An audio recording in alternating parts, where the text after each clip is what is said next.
Rendez-vous avec Monsieur Hugo Chevrel. Bonsoir. Bonsoir, monsieur Guillaume Planchard. Comment va?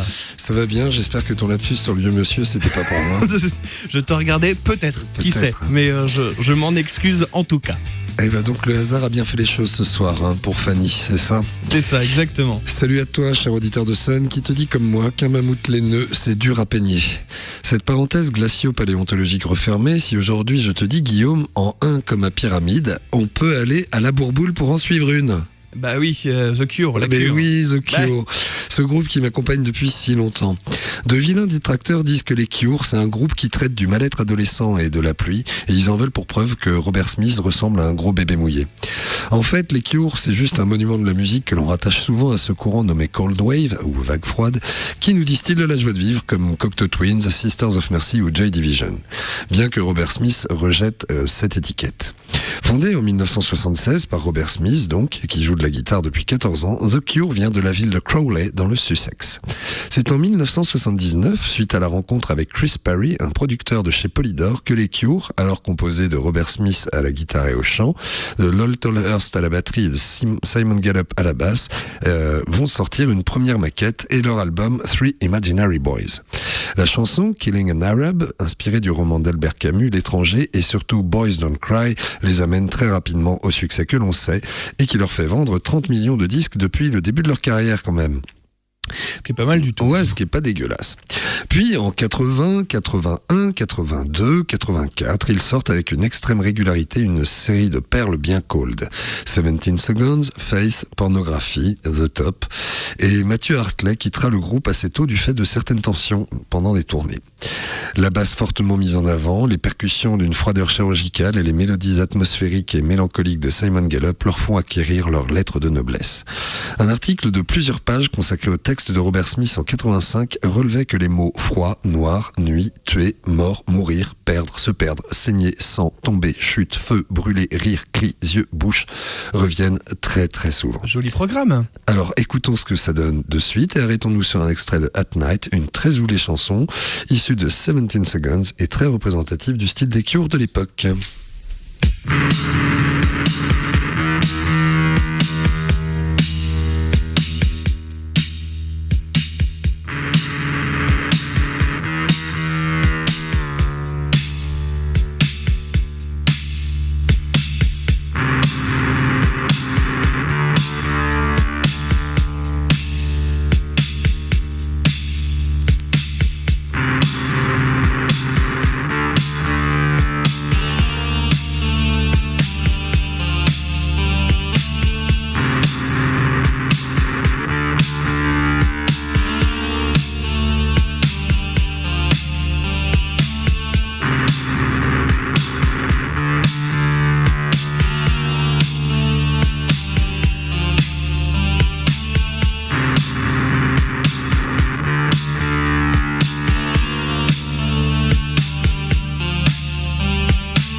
Alors je sais pas quel est le... En tout cas, il y a une preuve que les vinyles sont passés en direct, c'est qu'il y avait un coquin qui avait pas mis ça sur 33 correctement pour le C'est ça, et moi j'avais pas... Voilà. Mais au moins c'est les aléas du... C'est ça, exactement.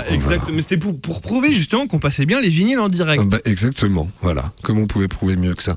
Je ne sais pas. Et donc voilà, on est dans les années 80 et à cette époque, les Cure enchaînent des tournées à n'en plus pouvoir.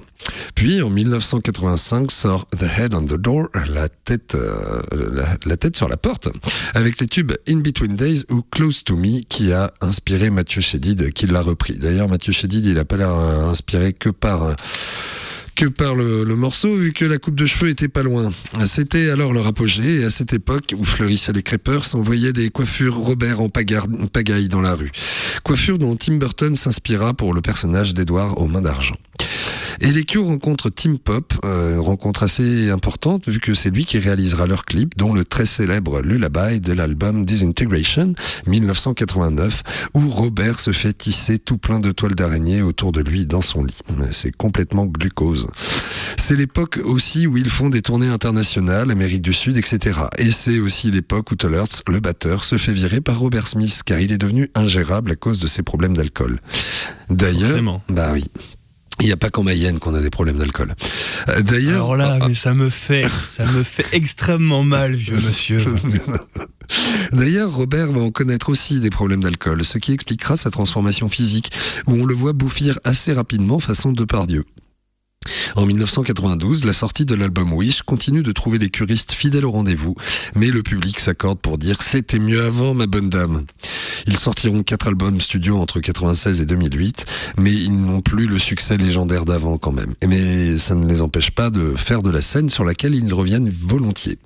Je devrais en dire plus, mais je manque de temps, car voilà, faire un portrait des Cure en 5 minutes, c'est comme brosser un mammouth.